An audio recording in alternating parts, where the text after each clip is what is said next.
రాజ్ తరుణ్ ఇష్యూలో కీలక ఘటనలు చోటు చేసుకుంటూనే ఉన్నాయి.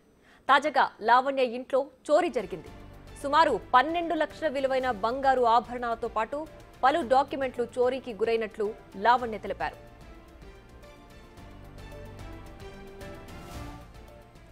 ఈ చోరీపై పలు అనుమానాలు వ్యక్తం చేశారు లావణ్య. రాజ్ తరుణ్, మాల్వి మల్హోత్రపైనే అనుమానం ఉన్నట్లు తెలిపారు. తాను జైలుకు వెళ్లక ముందు ఇంటి తాళం తన వద్దే ఉన్నట్లుగా తెలిపారు. తనకు ఎలాంటి ఆధారాలు లేకుండా తాళిబొట్టుతో సహా పలు ఆభరణాలు, డాక్యుమెంట్లు కూడా తీసుకుని వెళ్లినట్లు లావణ్య తెలిపారు. 2 రోజుల క్రితం ముంబైకి వెళ్లి రాజ్ తరుణ్ దగ్గర నుంచి తాళం తీసుకుని వచ్చిన తర్వాత ఇంట్లో చూసేసరికి బంగారు ఆభరణాలతో పాటు డాక్యుమెంట్లు కూడా లేకపోవడంతో షాక్ గురైనట్లు లావణ్య తెలుపుతున్నారు. దీంతో నార్సింగి పోలీస్ స్టేషన్లో ఫిర్యాదు చేశారు లావణ్య.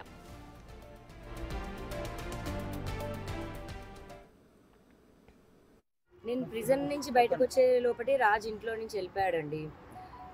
బీరువా తాళంచెలు కూడా రాజ్ దగ్గరే ఉన్నాయి. బీరువా ఓపెన్ చేసి చూస్తే నాకు గోల్డ్ లేదు.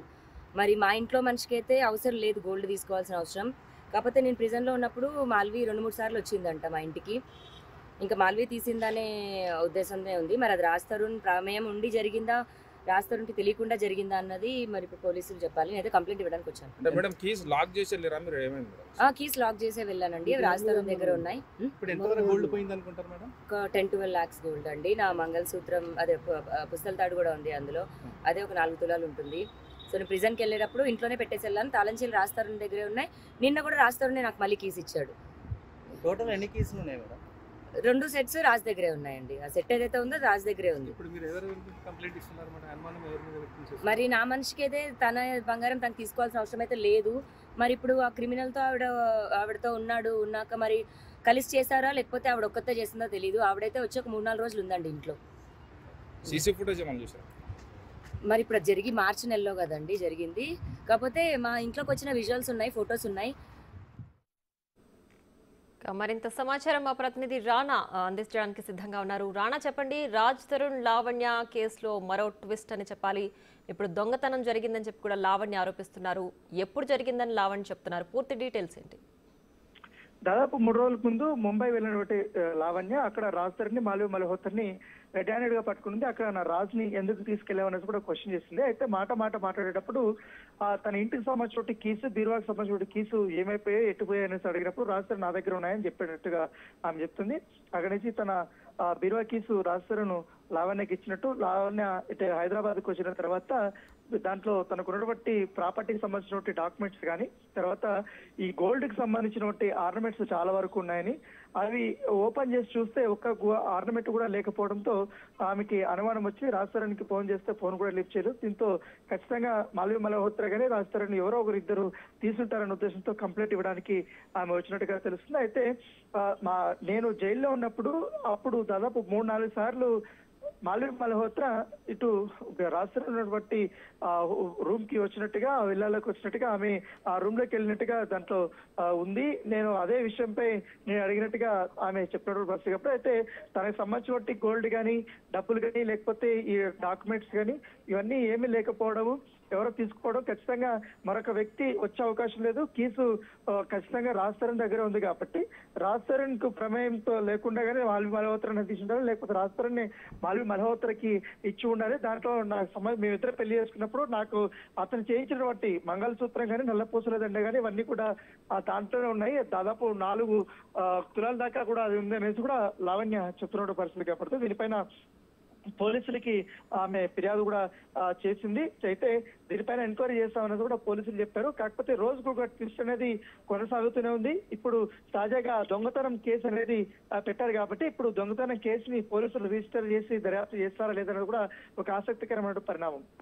రైట్ రానా, అయితే లావణ్య ఆరోపిస్తున్నట్లుగా ఇప్పటి వరకు అయితే దాదాపు 10 నుంచి 12 లక్షల విలువైన సొత్తు అయితే చోరీకి గురైందని చెప్తున్నారు. అందులో నగదు ఎంత మొత్తం ఉంది, తాళిబొట్టు ఉందని చెప్తున్నారు, డాక్యుమెంట్స్ ఉన్నాయని చెప్తున్నారు. నగదు వివరాలు ఏమైనా అందజేశారా? అంటే నగదు కాకుండా, డాక్యుమెంట్స్ కాకుండా ఓన్లీ గోల్డ్ కి సంబంధించి దాని విలువే 12 లక్షల పైనే ఉంటది అనేసి కూడా ఆమె చెప్తుంది. ఇన్ని తులాలను కాకుండా దానికి సంబంధించినటువంటి బిల్స్ కూడా నా దగ్గర ఉన్నాయి, అది కనపడటం లేదు. దాంట్లో కూడా నేను పెట్టాను. ఎందుకంటే ఇంకా అమౌంట్ గురించి పెద్దగా నేను పట్టించుకోను, కాకపోతే గోల్డ్ కూడా లేకపోవడం ఏంటి అనేది కూడా ఆమె క్వశ్చన్ చేస్తుంది. దీనిపైన ఖచ్చితంగా, ఎందుకంటే మూడో వ్యక్తి ఆ ఇంటికి వెళ్ళి ఆ బీరువా ఓపెన్ చేసే ప్రసక్తి ఉండదు కాబట్టి ఖచ్చితంగా ఇది తెలిసిన వాళ్ళ పని. ఖచ్చితంగా మాల్వి మల్హోత్రాని ఇది చేసి ఉంటుంది. ఎప్పుడైతే మాల్వి మల్హోత్రా ఎంటర్ అయిందో అప్పటి నుంచినే రాజతరుణ్కి నాకు మనస్పర్ధలు వచ్చి అప్పటి నుంచి మేము ఈ రకమైనటువంటి గొడవలకి దారి తీస్తుంది కాబట్టి ఖచ్చితంగా ఇప్పుడు మాల్వి మల్హోత్రా పైన నాకు డౌట్ ఉంది. రాజతరుణ్ దీనికి సహకరించారంటూ కూడా ఆమె కేసు పెట్టాడు బస్ కాబట్టి. సో ఆమె దగ్గర ఉన్నటువంటి ఎవిడెన్స్ ఆల్రెడీ గతంలో ఆమె చెప్తున్నట్టుగా జైల్లో ఉన్నప్పుడు ఎవరెవరు ఆ ఇంటికి వెళ్ళారన్న దానిపై సీసీ కెమెరా ఫుటేజ్ తీస్తే మీకు అంతా అర్థమవుతుందనేది కూడా ఇప్పటికే పోలీసులకి ఆమె చెప్పింది కాబట్టి దాని దగ్గరగా ఇప్పుడు పోలీసులు కేసు నమోదు చేసి దర్యాప్తు చేసే అవకాశం కనబడుతుంది. రైట్ రాణా, అయితే నా మనిషికి నా బంగారం తీసుకునే అవసరం అయితే లేదు అని చెప్పి లావణ్య ఆరోపిస్తున్నారు. అంటే రాజుని ఉద్దేశించి ఆమె ఆ వ్యాఖ్యలు చేశారా? ఇందులో ఇంకెవరైనా ఉన్నారా? కేవలం మాల్వి ఒక్కటే ఈ చోరీకి గురి చేసి ఉండొచ్చు అని ఆవిడ ఆరోపిస్తున్నారా?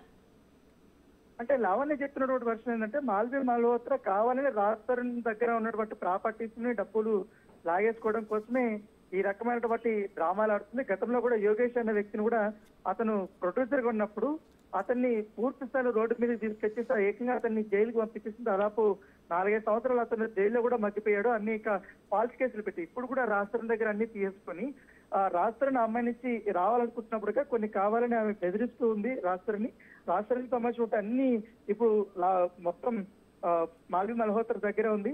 ఈ గోల్డ్ కూడా ఆమె దగ్గరే ఉందనేది కూడా ఆమె ఆరోపిస్తుంది కాబట్టి ఆ తరహాలో కూడా మీరు ఇటు పూర్తి స్థాయిలో దర్యాప్తు చేయాలనేది కూడా ఆమె కోరుకుంటుంది. రైట్ రాణా, అయితే రాజ్ తరుణ్ దగ్గర అంత అంటే డబ్బు కోసమే మాల్వి మల్హోత్రా రాజ్ తరుణ్ వద్దకు చేరుతుంది అని చెప్పడానికి రాజ్ తరుణ్ దగ్గర అంత ప్రాపర్టీస్ ఉన్నాయని చెప్తోందా, లేదంటే మాల్వి మల్హోత్రా అంత డబ్బు సంపాదించలేదని ఆరోపిస్తోందా? అంటే కనీసం ఇయర్ లో 2-3 సినిమాలైనా మా రాజ్ తరుణ్ చేస్తున్నాడు. అతనికి వచ్చే రెమ్యూనరేషన్ కానీ ఏవి కానీ కొంతమంది ల్యాండ్ ప్రకారంగా లేకపోతే డాక్యుమెంట్స్ ఇస్తున్నారు అతనికి రెమ్యూనరేషన్ దీనికి. అవన్నీ కూడా ఆమె రావాలి. ఎందుకంటే ఆమె కెరీర్ కూడా పెద్దగా సక్సెస్ఫుల్ గా లేదు. ఎందుకంటే బాలీవుడ్ లో బి గ్రేడ్ 1-2 సినిమా సీరియల్స్ చేసింది. తర్వాత ఇక్కడ తెలుగులో కేవలం ఒక్క సినిమా చేసింది కాబట్టి అది కూడా అటర్ ఫ్లాప్ అయింది. తిరగబడండి రా స్వామి కనీసం పోస్టర్ సంబంధించిన ఖర్చులు కూడా రాలేదు. సో ఈ నేపథ్యంలో ఆమెకి ఏకైక ఆదాయ వనరు రాజ్ తరుణ్ గానే నేను భావిస్తున్నాను. అప్పుడు రాజ్ తరుణ్ వచ్చినప్పటి నుంచి అతను ఆర్థికంగా పూర్తిగా డబ్బులంతా కూడా ఆమెకే ఖర్చు పెడుతున్నాడు, ఆమెకే పెడుతున్నాడు. కనీసం అతని ఇంట్లో 15 కుక్కలు దాకా ఉన్నాయి, వాటికి కూడా ఫీడింగ్ ఇవ్వకుండా నాకు డబ్బు లేకుండా నానా ఇబ్బంది పెడుతున్నాడు అంటూ తను చెప్పాడు. మొత్తం అంతా కూడా రాజ్ తరుణ్ మొత్తం మాల్వి మల్హోత్రా కంట్రోల్లోకి వెళ్ళిపోయాడు అనేది కూడా ఆమె ఆరోపిస్తుంది. ఇప్పుడు నా పర్సనల్ సంబంధించిన గోల్డ్ కానీ ఈ డాక్యుమెంట్స్ కానీ ఇవన్నీ కూడా ఆమె తీసేస్తుంది అనేది కూడా ఆమె ఆరోపిస్తుంది. సో దీనిపైన పోలీసులు ఎట్లా దర్యాప్తు చేస్తారు, ఆమె దగ్గర ఉన్నటువంటి ఎవిడెన్స్ ఏంటి అనేది కూడా ఒకసారి చూసుకోవాల్సి ఉంటుంది. సో ఫైనల్ గా ఈ చోరీకి సంబంధించి ప్రధాన నిందితురాలు మాల్వి అనే లావణ్య ఆరోపిస్తుంది, అంతేనా? అంటే ఇద్దరిపైన ఆమె కేసు పెట్టాలనేసి డిసైడ్ అయింది. ఎందుకంటే రాజ్ తరుణ్ దగ్గర కీస్ ఉంది కాబట్టి ఆ కీసు మరొక వ్యక్తికి ఇచ్చే అవకాశం లేదు. ఎందుకంటే రాజ్ తరుణ్ ఆ ప్లాట్కి వెళ్ళేటప్పుడు మాల్వి మల్హోత్రా కూడా వెళ్ళిందని చెప్తున్నారు కాబట్టి రాజ్ తరుణ్ దగ్గర కీస్ తీసుకొని మాల్వి మల్హోత్రా ఆ గోల్డ్ కానీ ఆ డాక్యుమెంట్స్ కానీ ఇతర నగదు కానీ మొత్తం తీసుకుని ఉంటుంది. దానికి రాజ్ తరుణ్ సహకరించాడు అనేది కూడా ఆమె చెప్తున్నట్టు వర్షను. సో ఇప్పుడు దాని తగ్గట్టు ఉన్నటువంటి కొన్ని ఆధారాలు కూడా నేను సమర్పిస్తానని కూడా పోలీసులు చెప్తుంది కాబట్టి దాన్ని ఏ రకంగా తీసుకోవాలనే దానితో కూడా చెప్తున్నాను. ఎందుకంటే ఈ కేసు ఇప్పటికే అదే పోలీస్ స్టేషన్ లో ఇంతకుముందు తను మోసం చేశాడని లేకపోతే మాల్వి మల్హోత్రా ఇట్లా మోసం చేసిందని నా పైన ఇట్లా కుట్రలు చేసిందని కూడా కేసులు కూడా పెట్టారు. ఇవంతా కూడా నడుస్తుంది కాబట్టి ఇప్పుడే అదే కేసు పైన ఛార్జ్ షీట్ కూడా ఫైల్ చేశారు. ఇప్పుడు తాజాగా రాజ్ తరుణ్ పైన మాల్వి మల్హోత్రా పైన ఈ థెఫ్ట్ కేసు అనేది ఆమె పెడుతుంది కాబట్టి ఇది ఇంకో మలుపు తిరుగుతుందా ఏంటి, దీనిపైన రాజ్ తరుణ్ స్పందిస్తారా లేదని కూడా మనం వేసి చూడాలి. Right Rana, thanks for the updates.